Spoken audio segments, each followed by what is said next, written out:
Welcome back to The Art of Marketing Science, the podcast about uncovering the subtle art of bringing great scientific innovations to life, but also to market.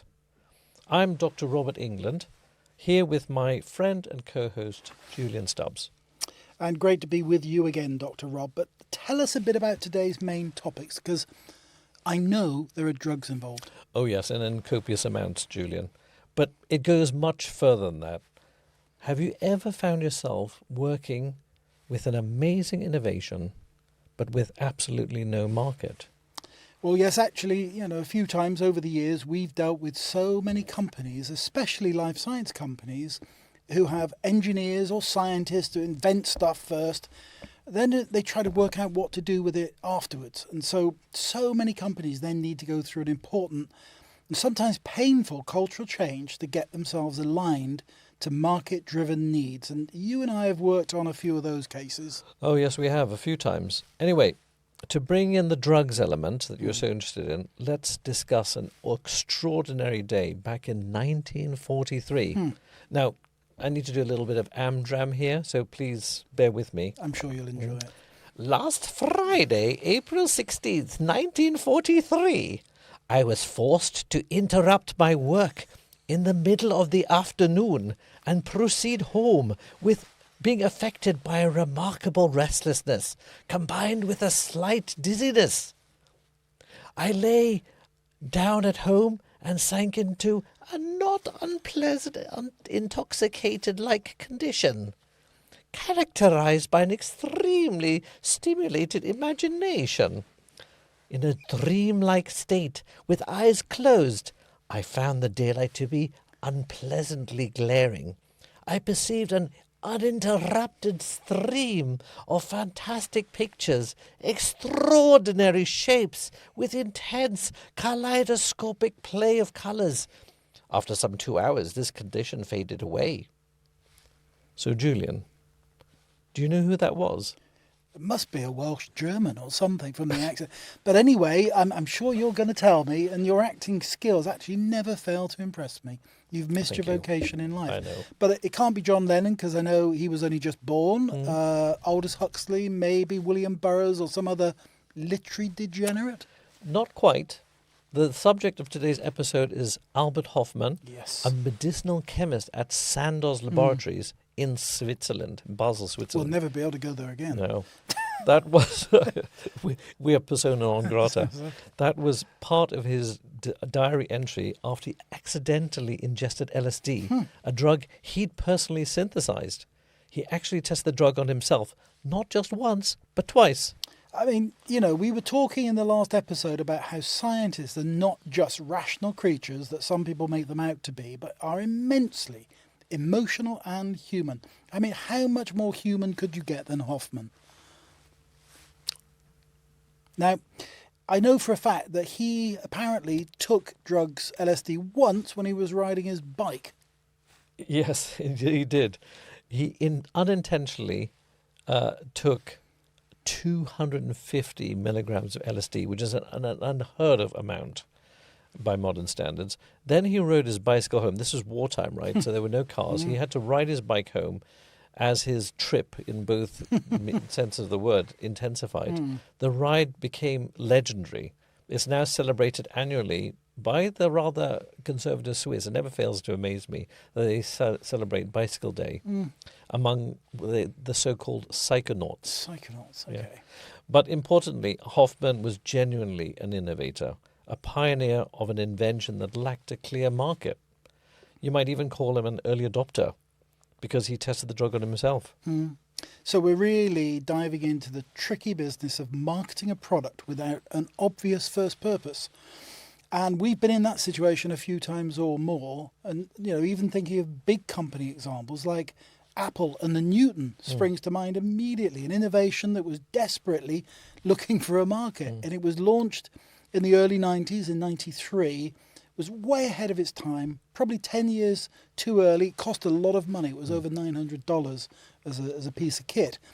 But its handwriting recognition was pretty rubbish. It was even ridiculed on an episode of The Simpsons.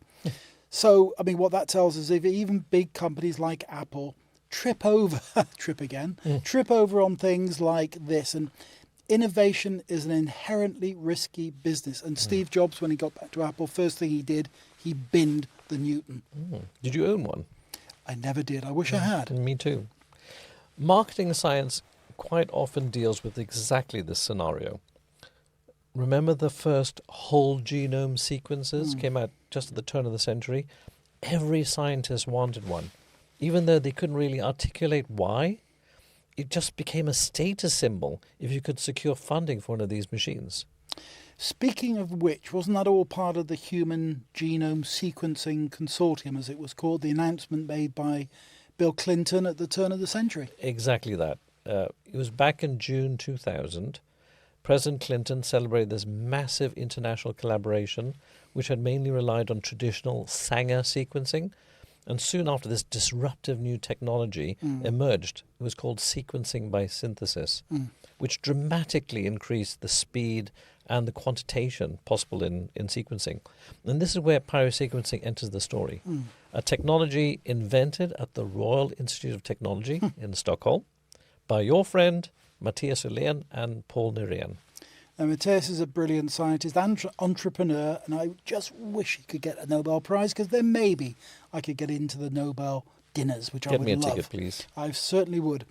But pyrosequencing was among the biggest VC-backed science ventures, I think, in Sweden at the time, and you worked there, didn't you, I Rob? did. I was marketing director. And pyrosequencing did something pretty amazing. They licensed the technology to 454 Life Sciences, which led to these milestone projects. You know, they were real showcase projects, like sequencing the first 1 million bases of the Neanderthal genome, which I think has something to do with you, Julian.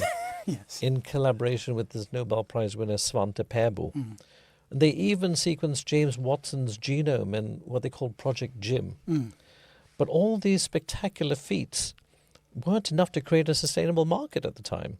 So Roche Diagnostics bought 454 for over $150 million.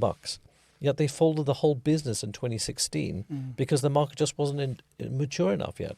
So incredible technology, but when you're innovating, timing is everything. And that's probably why Newton's failed and iPhones succeeded. And basically, they had the same vision, but the environment wasn't quite right for the Newton at that time. That's right. So back to Hoffman. I want to just carry on talking about market adoption, but specifically the market adoption of mind-altering drugs. Okay, so you know that Hoffman's LSD was initially adopted by the CIA. Projects like Project Bluebird, top secret projects, Project Artichoke, and MK Ultra. Great names. Yeah, you've got to hand it to the CIA. Yeah. These top secret projects explored LSD as a tool for interrogation, or even to create the legendary Manchurian Candidate. So I've heard the phrase, but what does it mean, Manchurian Candidate? What was it? It was a political combination of a political novel and a thriller, written in 1959 by Richard Condon, made a couple of films out of it as well.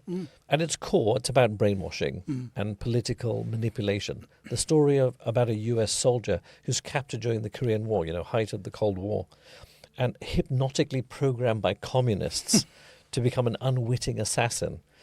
So this idea is that he can be triggered to kill, but without knowing it, by a special signal, basically turning him into a sleeper agent. I've definitely met a couple of people like that, and maybe there's even some politicians you could accuse of that. Yeah, well, let's just stay out of politics for the time being. Okay. The results from the CIA experiments were really unpredictable and erratic, with soldiers walking in, marching around in very strange patterns, and people gazing at their shoes for hours. I think there's a form of music called shoegazer named after that. So I mean, the CIA, they went back to killing people the normal way with guns. Always reliable. Didn't work. Yep. And then Hoffman's dilemma grew even more surreal when LSD was adopted by a completely unexpected group, the hippies. Even members of your favourite band, Julian, the Beatles, are known to have dabbled in it. Absolutely, and that's where the song, Lucy in the Sky with Diamonds was all about. No matter what John said, and as I'm sure you know, and you're a nerd about Beatles, I teasingly call you Dr. Rob. There's a Beatles song about their favourite doctor called Dr. Robert, who apparently supplied them with their amphetamines, it is rumoured. Yeah. So do you know which album that was on, Dr. Robert? Well, you are the Beatles man, but I remember it well because my sister, who's 12 years older than me, played that album continuously. It's Revolver, isn't it? That's right, it was Revolver, August 1966. But actually, if you lived in the US, the album had a different name. Yesterday and Today it was called. Oh, I was 3 years old when I first heard Dr. Robert. Yeah, well, one of my favourite songs, because it always reminds me of you. But on a Beatles theme, how many Beatles have you met? Well, none actually, Julian. And I certainly would have told you if I had. I know you would have, but I've actually met 1.5. Oh, really? 1.5? 1.5 Beatles. Tell me about it. So it must have been the early 1990s, and I was in New Bond Street, London, and entered this rather swanky Italian men's clothes shop. I was looking for a new suit. I started looking around, and there was just myself and one other customer in this big store, and all the assistants were actually gathered around this guy, helping him pin his new suit up.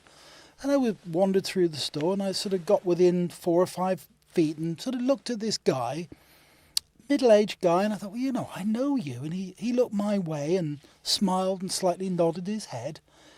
And I thought, who is that? Somebody I've met. I know him. I wandered out the shop. It was George Harrison. Oh. It struck me. And I literally levitated down the street thinking about the fact I just met George Harrison. Oh, still my beating heart. Yep. George Harrison is my big sister's favourite Beatle. Mm. That is amazing. Mm. And for you, a true Beatles fan, must have been a unique experience. Yep. But you said that you met 1.5 Beatles, didn't you? Yeah, well, actually the half is I interviewed Julia Lennon. Mm. About 10 years ago, I did the Place Branding podcast in Liverpool and actually got to interview John Lennon's half-sister, Julia. Mm. And I interviewed her in the Cavern Club in Liverpool. Oh, what a famous venue. Well, all that I didn't know. And you only go upwards in my estimation, Julian. Wonderful, and I live to impress you. Thank you. But so here's a thought, Rob. I just thought of this. Maybe we should take the podcast on the road. Mm. What about that? We go to really exciting places, and science places: Oxford, Cambridge, Silicon Valley. Mm. All we've got to do is to get Lawrence, the CEO, to open his wallet. What do you reckon? Have you been taking LSD? Or is it the lack of oxygen in this podcast room? Probably the lack of oxygen. Yeah. But actually, I do like the sound of it. Where should we go? Somewhere, it has to be with definitely decent restaurants. That's going to be the key. Anyway, back to LSD and Hoffman. Yes. Okay. Who saw LSD as a serious tool for psychiatric research, but he was utterly horrified to see the psychiatrist Timothy Leary turning into a recreational drug, telling people to tune in, drop out, man. Mm. Well, a classic case again of unintended market adoption. It highlights the challenge of innovation that once it's out there, you lose control about how people are going to use it. Mm. And let's touch on it, technology and porn. Oh. Basically, porn has always driven a lot of these technologies. Even think back to early picture postcards on the end of the pier. Photography, film, VHS, digital today. So all these breakthrough technologies are all driven by the porn industry, adopting them and using them early on. And again, as you said, it's out of your control. Who's going to use it? Yeah. Gosh, can you imagine AI and porn? Mm. Gosh, I heard the other day about the advent of artificial boyfriends and girlfriends. I'm not going to need you in the future, Julian. Great. Anyway, back to this newfangled technology of LSD looking for a purpose, okay? There's a fascinating anecdote about this experiment done with 2 different cohorts of people. One of them could be loosely described as athletes. They were football players, sportsmen, cheerleaders. And the other group were called the artists. They were writers, painters, sculptors, performers. So they gave these 2 groups LSD, the exactly same quantities of LSD. And the athlete group said they saw these wild, vivid hallucinations, rainbow patterns, dancing in their field of vision. The artists, on the other hand, said the world looked pretty much the same to them as it always does. So maybe artists naturally experience reality in a different way? Very interesting. I mean, maybe that's why sometimes we feel our creative directors are on drugs. Yeah. They just see the world in a different way. But seriously, this emphasizes the marketer's job. Understanding not just the product, but what truly turns on the mindset of the audience. Oh, you're talking to my favorite subject. I love the idea of understanding the audience. I really get a buzz out of that, especially when it comes to scientists. So I've learned that scientists never buy an innovation just for the sake of it. You have to do something cool and different with it, something that piques their imagination. So at their core, the real reason scientists adopt innovative products is these very human qualities of curiosity, could be one of them, or their personal ambition to be first, or a desire to be seen to push the boundaries. So we talked about this in the last episode about the human scientist. And scientists are, as we said, more human than humans in many respects. Good point, Rob, and more evidence to our theory about the human scientist. Anyway, let's get back to the nature and motivations of early adopters. This helps us test some of the most radical technologies. In your language, Julian, it's less about these purely functional benefits, because they haven't actually even been defined yet what these functional benefits are. It's much more about the emotional and self-expressive benefits. And, you know, I always enjoy the exercise we run in our workshops, value propositions with scientists and engineers, where typically many of them profess to be purely functionally motivated and driven. It's all about the facts and the figures, numbers and statistics, and that's sort of all I care about. And then you see them with a sort of a Mont Blanc pen sticking out their pocket, and you say, well, why the hell did you buy a Mont Blanc? You know, buy a simple pen, you know, and they are affected by emotion basically. Yeah. So emotion always plays a huge part in any decision making. And branding matters here enormously as well.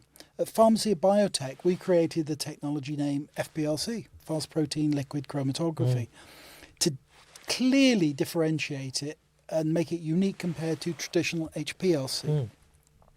Now, the right name can help build the bridgehead to a market by embedding in the audience's mind the difference that the technology brings to the table.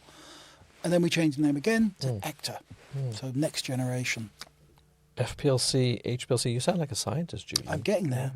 So branding innovations properly is crucial.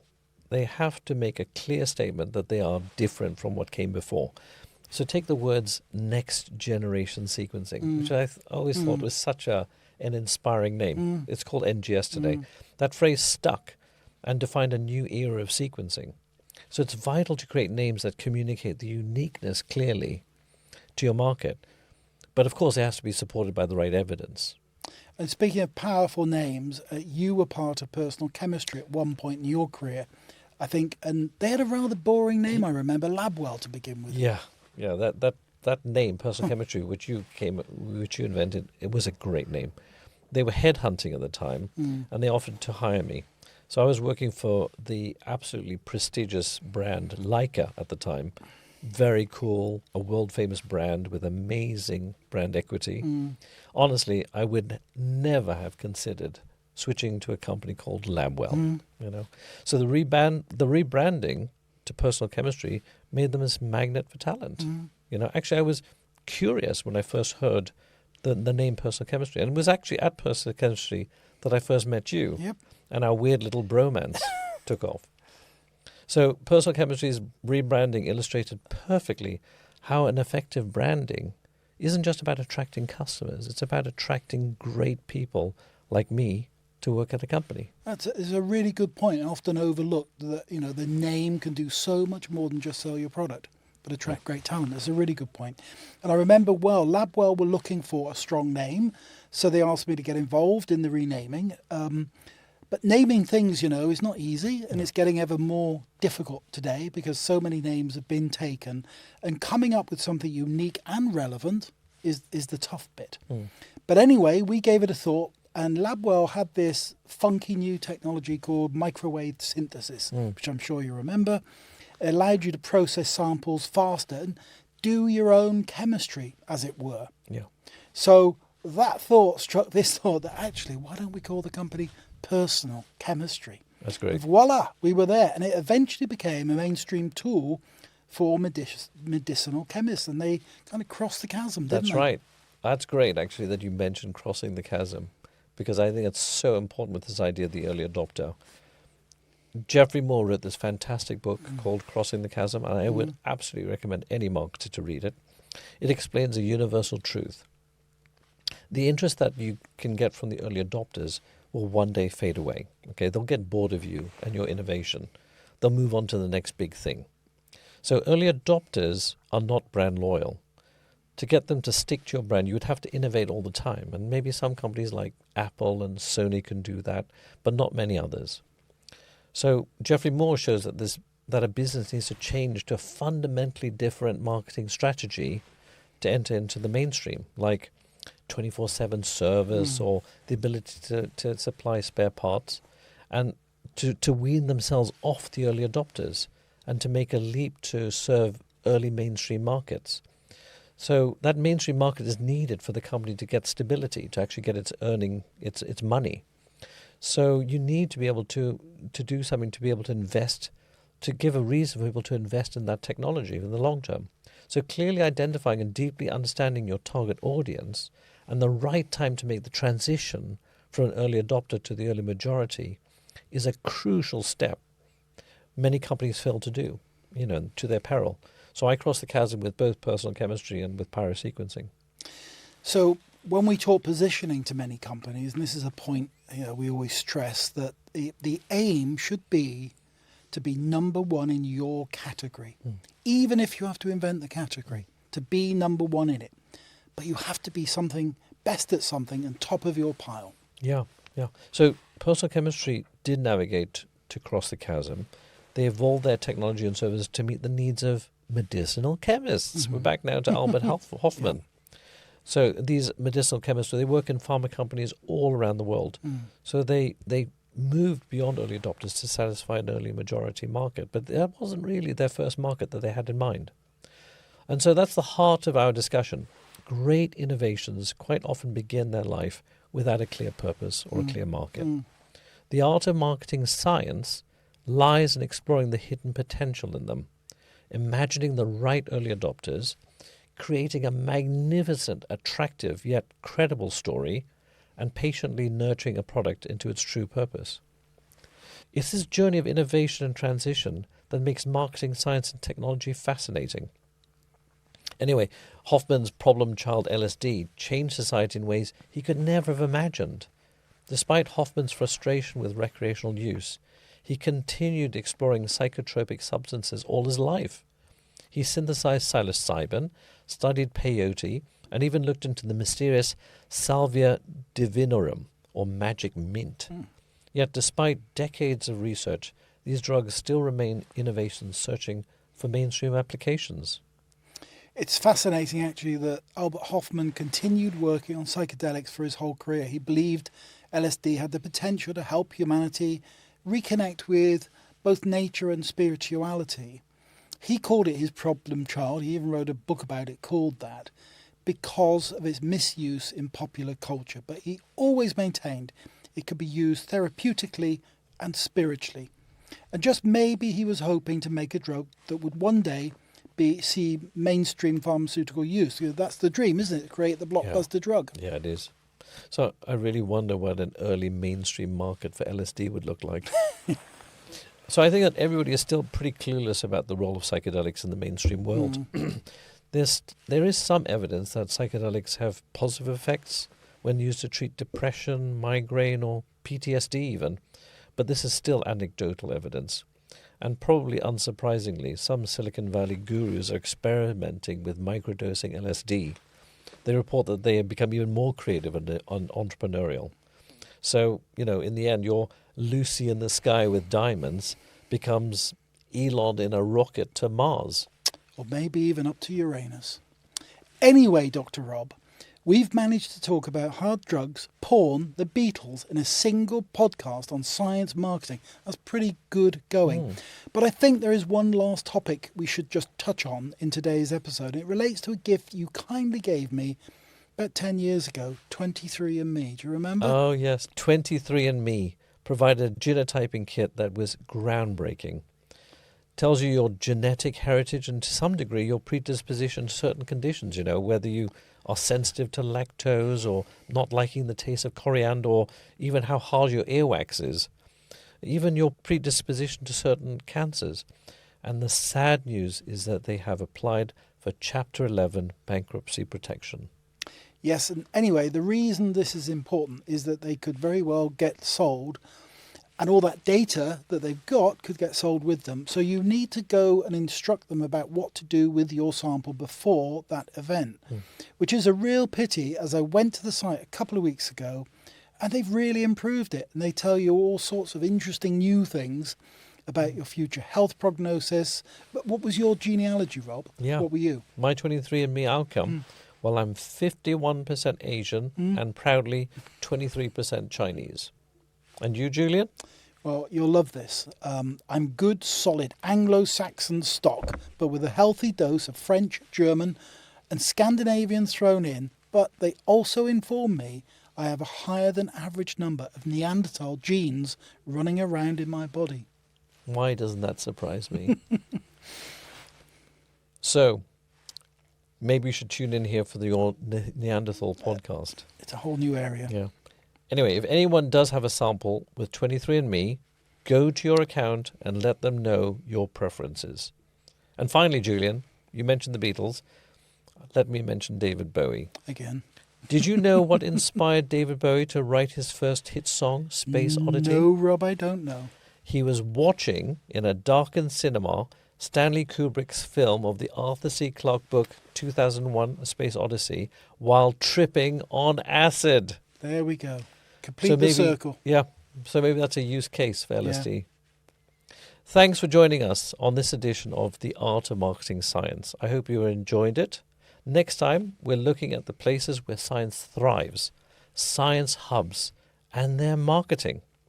So until then, stay innovative, stay curious, and don't forget to tune in your podcast player, turn on your subscription, and drop in to our next episode. Goodbye. Goodbye.